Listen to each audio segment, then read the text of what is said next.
Hello दोस्तों, मैं दीपक महोबिया। मेरे यूट्यूब चैनल में आपका स्वागत है। दोस्तों, इस वीडियो में मैं बात करने वाला हूं axis global innovation fund of fund के बारे में। इस वीडियो में मैं अपने हिसाब से आपको 5 कारण बताऊंगा जिसके कारण आपको ये फंड खरीदना चाहिए। तो आगे बढ़ते हैं। तो जैसा कि मैंने बोला कि यह फंड ऑफ फंड है, तो ये फंड ऑफ फंड होता क्या है, इसको सिंपल भाषा में समझने की कोशिश करते हैं।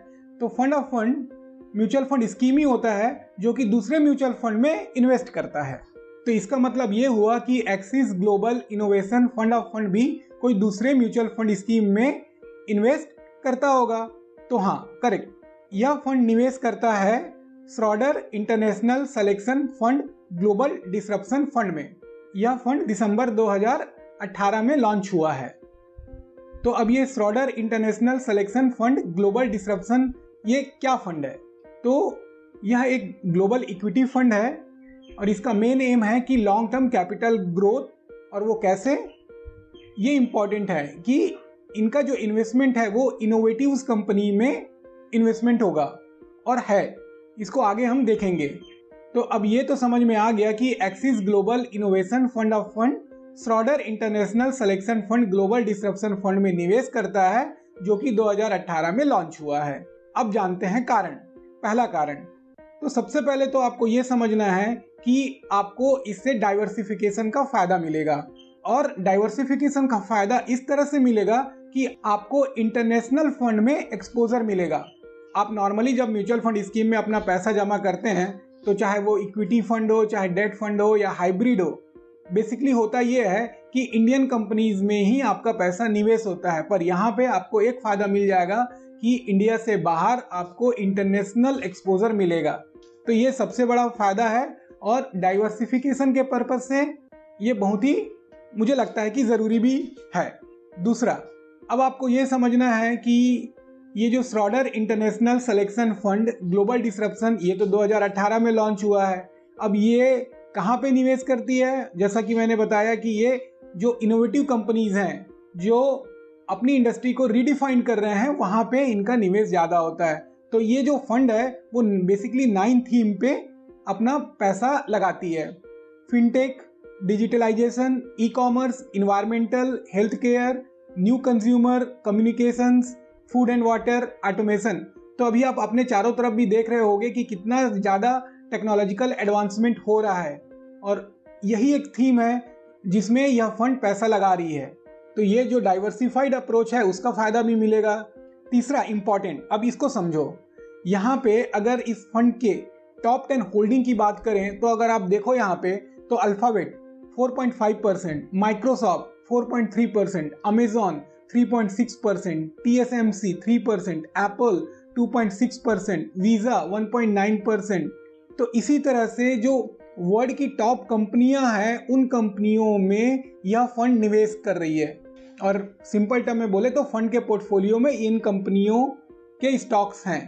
तो आप सोचो, आप क्या नहीं चाहते हो कि आपके पास में ऐसा कोई फंड हो जिसमें उन स्टॉक्स का समावेश हो जो कि इंटरनेशनल लेवल पे काफ़ी अच्छी कंपनियां हैं। चौथा बात करते हैं, ये भी इम्पॉर्टेंट है कि जब आप कोई भी फंड में निवेश करते हो, चाहे आप इंडियन फंड की बात करो या फिर इंटरनेशनल फंड की बात करो, कहीं पे भी जब इन्वेस्टमेंट की बात आती है तो उसमें जो फंड मैनेजर है उनका भी एक बहुत इंपॉर्टेंट रोल होता है। फिर उनकी रिसर्च टीम है, उनका भी काफ़ी इंपॉर्टेंट रोल होता है। तो अगर हम ये श्रोडर ग्लोबल डिसरप्शन टीम की बात करें तो यहाँ पे आप टीम स्ट्रक्चर देखो तो उससे ही समझ में आ जाता है। ठीक है, पोर्टफोलियो मैनेजमेंट जो है मिस्टर एलेक्स टेडर प्लस उनकी टीम संभाल रही है, लेकिन यहाँ पे देखो आप कि teams of 90 plus local analyst, वो भी अक्रॉस 11 कंट्रीज। तो इतना बड़ा फंड है, 11 कंट्रियों में एनालिस्ट हैं। और यहाँ पे अगर आप data insights units team of over 20, मतलब डाटा साइंटिस्ट, मोर देन 20 तो डाटा साइंटिस्ट हैं जो डाटा एनालिसिस कर रहे हैं। तो आप ये बताओ कि जब इतने लोग एनालिसिस करके कोई स्टॉक को पिक करेंगे तो वो स्टॉक क्या परफॉर्म करेगा कि नहीं करेगा? डेफिनेटली करेगा। अब जैसा मैंने बताया आपको कि डाइवर्सिफिकेशन, तो आपके लिए एक डाइवर्सिफिकेशन क्या हुआ कि आपको इंडियन मार्केट के अलावा इंटरनेशनल मार्केट में इन्वेस्टमेंट मिल जा रहा है। लेकिन अगर आप इस फंड का इन्वेस्टमेंट का डाइवर्सिफिकेशन भी देखोगे तो अगर यहाँ पे आप देख रहे हो जियोग्राफिकल ब्रेकडाउन, नॉर्थ अमेरिका में अराउंड 60%, इमर्जिंग मार्केट्स में अराउंड बिटवीन 10 to 20% है, यूरोप कॉन्टिनेंट में अराउंड अगेन 10 to 20% है, जापान में 0 to 10% है, यूके में 0 to 10% है, पैसिफिक एक्स जापान में 0 to 10% है। कुछ इनके पास में बहुत ही थोड़े मात्रा में कैश है। तो अब आप इसको समझो कि आपको मिल रहा है इंटरनेशनल एक्सपोजर, और उसमें ऐसा भी नहीं कि कोई एक पर्टिकुलर कंट्री का एक्सपोजर मिल रहा है आपको। ठीक है, नॉर्थ अमेरिका में यहाँ पे वेटेज ज़्यादा है, बट आपको पूरे वर्ल्ड में एक्सपोजर मिल रहा है, तो ये आपको ज़रूर समझना है। तो दोस्तों, मैंने यहाँ पे एक चीज़ छोड़ा हुआ है आपके लिए, और वो है कि इस फंड का परफॉर्मेंस। तो आपको इस fund Schroeder international selection fund global disruption का फंड परफॉर्मेंस पिछले 2018 में तो लॉन्च हुआ है, तो पिछले 2 साल का इसका परफॉर्मेंस कैसा है वो आपको देखना है।